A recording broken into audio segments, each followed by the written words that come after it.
Royals அணிக்கு எதிரான IPL போட்டியில் ஹைதராபாத் அணி அபார வெற்றி. ராஜஸ்தானை தொடர்ந்து 100 புள்ளி வைத்து புள்ளி பட்டியலில் முன்னேறிய சன்ரைசர்ஸ் ஹைதராபாத்.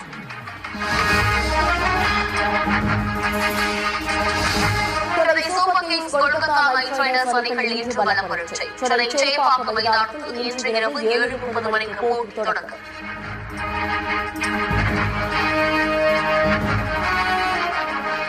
ஏப்ரல் 26 சென்னையில் நடைபெறவிருந்த CSK குஜராத் இடையேயான போட்டி அகமதாபாத்துக்கு மாற்றம்.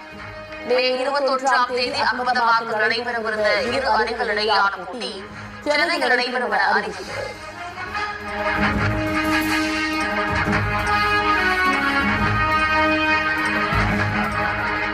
மகளிர் T20 உலக கோப்பை காட்டுவதற்கான பரிசு தொகை 80